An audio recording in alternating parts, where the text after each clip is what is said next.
छत्तीसगढ़ में कोरोना मरीजों की संख्या 18 हो गई है, जिनमें से अच्छी बात यह है कि 10 लोग पूर्णतः स्वस्थ होकर अपने घर जा चुके हैं। ऐसे में सराहना रायपुर एम्स की हर ओर हो रही है, क्योंकि वहां के डॉक्टर्स कोरोना पर जंग जीतने में कहीं ना कहीं कामयाब नजर आ रहे हैं। और इसी पर चर्चा करने के लिए हमारे साथ में छत्तीसगढ़ के खाद्य मंत्री अमरजीत भगत जी जुड़ रहे हैं। सीधे उनसे चर्चा के लिए लाइव जुड़ते हैं।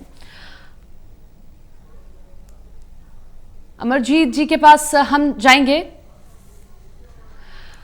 अमरजीत जी, सबसे पहले स्वागत है आपका टोटल न्यूज पर। जी नमस्कार। आप प्रदेश के खाद्य मंत्री हैं और सबसे बड़ी जिम्मेदारी आप पर है इस लॉकडाउन के दौरान, क्योंकि खबर यह निकल कर आ रही है कि लॉकडाउन आगे भी बढ़ सकता है। ऐसे में जो मजदूर पलायन के लिए मजबूर हो रहे हैं, जो बाहर जाने के लिए मजबूर हो रहे हैं, उनके लिए सरकार की क्या तैयारियां हैं? देखिए, छत्तीसगढ़ में खाद्य विभाग के द्वारा लॉकडाउन और बंदी के दौरान माकूल व्यवस्था की गई है। माननीय प्रदेश के मुख्यमंत्री भूपेश बघेल जी के नेतृत्व में हमने 65,38,000 राशन कार्ड धारियों को राशन उपलब्ध कराने के लिए लगभग 2 करोड़ लाख जिनकी जनसंख्या है उनको खाद्यान्न उपलब्ध कराने के लिए हमने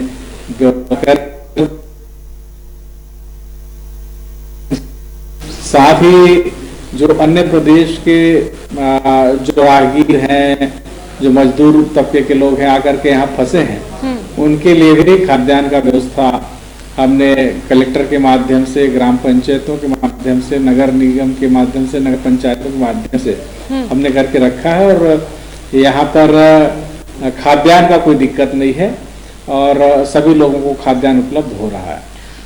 मंत्री जी, हमने देखा कि पीडीएस राशन है, रायपुर में आप खुद औचक निरीक्षण करने गए थे। ऐसे में काला बाजारी की खबरें सामने आ रही हैं, तो उसको लेकर सरकार ने क्या तैयारी की है? क्योंकि अगर लॉकडाउन आगे बढ़ता है और इसी तरीके से अगर काला बाजारी की खबरें सामने आती हैं तो बहुत से लोगों के लिए मुश्किलें खड़ी हो जाएंगी। तो सरकार की क्या तैयारी काला बाजारी को रोकने के लिए?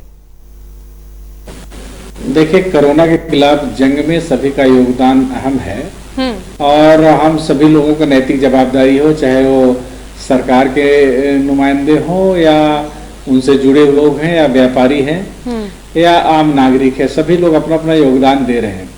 ऐसे समय में जब देश एक संक्रमण से गुजर रहा है, ऐसे में लोगों को मदद करने के बजाय अगर कोई निर्धारित दर से अधिक में कोई सामान बेचता है, नागरिकों से अधिक पैसा लेता है, तो हमने निर्देश दिया हुआ है, मॉनिटरिंग हो रहा है।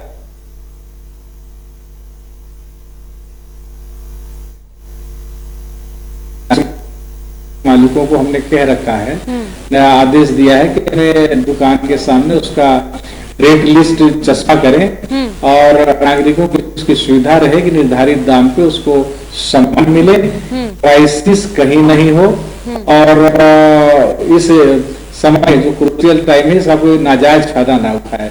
इसके लिए हमारे विभाग, पूरे अधिकारी सभी लोग मुस्तैद होकर काम कर रहे हैं। अमरजीत जी, ये अच्छी बात है कि छत्तीसगढ़ के रायपुर एम्स की जो तारीफ है हर जगह हो रही है, क्योंकि 18 में से 10 मरीज पूर्णतः स्वस्थ होकर अपने घर चले गए हैं। तो हम चाहेंगे कि आप वो मेजर्स अगर आप तक हो तो शेयर करें सभी के साथ में कि ऐसा क्या मेजर्स ये डॉक्टर्स अपना रहे हैं कि छत्तीसगढ़ के 18 में से 10 मरीज पूर्णतः स्वस्थ होकर घर चले गए हैं और रायपुर एम्स की तारीफ हर जगह सुनने को मिल रही है। छत्तीसगढ़ राज्य के मुखिया और हम लोगों के टीम लीडर यहाँ के मुख्यमंत्री भूपेश बघेल साहब ने जो लॉकडाउन के दौरान ही एहतियात बरते और आदेश देने में कहीं भी आदेश निर्देश देने में कोई कोताही नहीं बरती। उसमें सबसे पहले लॉकडाउन और जितने यहाँ आवागमन थे उनको रोका गया, सोशल डिस्टेंसिंग का जो निर्देश था उसका पालन कराया गया, सैनिटाइजरिंग, हाथ को साफ रखने के लिए धोने की जो गाइडलाइन थी उसका फॉलो कराया गया। हम देखें तो सभी लोगों ने समय आगे आकर के इसका पालन किया है। अधिकांश लोग अपने घरों में रह करके और इस लॉकडाउन का पालन किया है, जिससे संक्रमण का जो चैनल था उसको तोड़ने में मदद मिली। खाद्यान्न विभाग में भी हम लोगों ने जहाँ राशन वितरण होता है, लॉकडाउन के दौरान हमने देखा कि कई शॉप में हम भी गए थे, विजिट किए कि 1-1 मीटर की दूरी में लोगों ने निशान बना के रखा है, बारी बारी से लोगों को चावल और अन्य खाद्यान्न जो सामग्री उसको उपलब्ध करा रहे हैं। साथ ही जैसे वहां पहुंच रहे हैं तो उनका हाथ धुलवाया जा रहा है, सैनिटाइज किया जा रहा है, और एक साथ भीड़ दुकान में ना हो इसके लिए टोकन सिस्टम अपनाया गया है। तो ये तमाम तरह के आदेश निर्देश माननीय मुख्यमंत्री जी ने दिया है, जिसके चलते यहाँ पर नियंत्रण में है, और हम कह सकते हैं कि जो वर्तमान में संक्रमित लोगों की जो संख्या है वो दहाई नहीं है। अमरजीत जी, क्योंकि आप भी सरकार के एक नुमाइंदे हैं, मैं ये जानना चाहूंगी कि आज पीएम और सीएम की मीटिंग हुई, तमाम राज्यों के मुख्यमंत्रियों के साथ पीएम ने एक मीटिंग की थी, जिसमें मांग ये उठकर आई कि लॉकडाउन को आगे बढ़ाया जाना चाहिए। अभी नियंत्रण अगर हमें स्थिति पर पाना है तो क्या हम मानकर चले कि छत्तीसगढ़ सरकार भी इसी के समर्थन में है कि लॉकडाउन को आगे बढ़ाया जाए, 30 अप्रैल तक किया जाए? आज माननीय मुख्यमंत्री और माननीय प्रधानमंत्री जी के बीच सभी मंत्रियों की बात हुई है, और कई लोगों ने सुझाव दिया है, कई लोगों ने बढ़ाने का मांग किया है।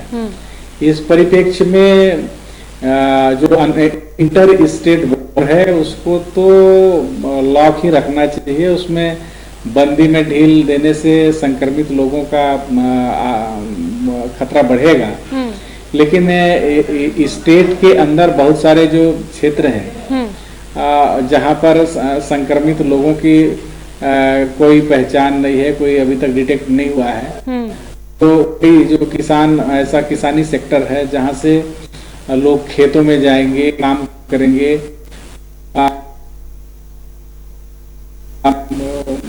मजदूर हैं जो खेतों में काम करने वाले लोग, दिहाड़ी मजदूर हैं, ऐसे लोगों को अगर हम काम में भेजेंगे तो निश्चित तौर पर एक क्राइसिस के सेक्टर है, उसको हमको थोड़ा सा इसमें कुछ रिलैक्सेशन देने से इसका अच्छा रिजल्ट आएगा, ऐसा मैं सोचता हूँ। और कल शेष जो निर्णय हो तो कल हम लोगों का मंत्रिमंडल के बैठक वीसी के माध्यम से होना है माननीय मुख्यमंत्री जी के, तो उसमें तय होगा कि क्या क्या करना है, क्या नहीं करना है। सभी को अपना अपना सुझाव देना है। हाँ। अपने अपने क्षेत्र और अपने अपने सेक्टर के बारे में जिसके क्या है और किस प्रकार से इसमें नियंत्रण भी बनेगा और रिलेटेड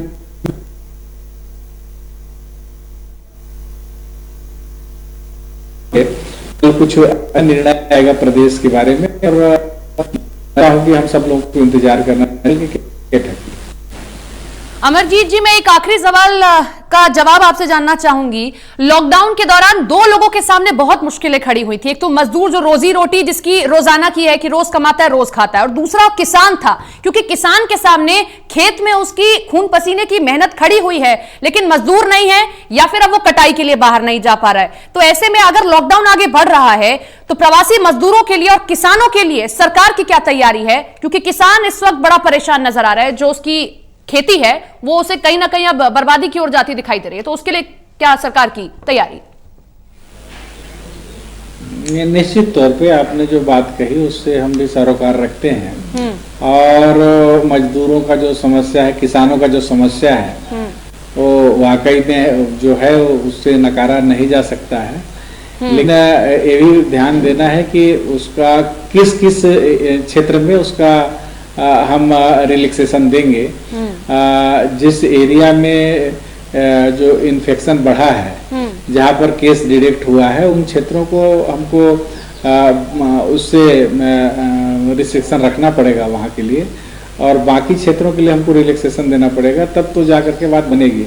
अगर हम सभी जगह के लिए और सभी सेक्टर्स के लिए खोलेंगे तो जो संक्रमण का एक डर है वो फिर बना रहेगा, और पब्लिक कैरियर जो वाहन है, बस हो गया और ट्रेन हो गया, ये सब को अगर खोलेंगे तो संक्रमण का ज़्यादा खतरा बना रहेगा। इसलिए ये दोनों सेक्टरों को छोड़ करके बाकी जिसके लिए आपने कहा है कि दिहाड़ी मजदूर, किसान, इन लोगों के लिए रिलैक्सेशन देते हैं तो एक अच्छा मैसेज भी जाएगा, और लोगों दिक्कत है उससे भी लोगों को निजात मिलेगा। तो मैं आप जो दो बात कह रही हैं वो उसका सकारात्मक पक्ष है। और इसकी ओर कल जब देखी इसमें जो किसान अगर खेत में नहीं जा पाएगा, उसका फसल नहीं कटेगा और उसको मजदूर जाने से रुक जाएंगे, तो ये दोनों इस सेक्टर को खासी नुकसान हो सकता है।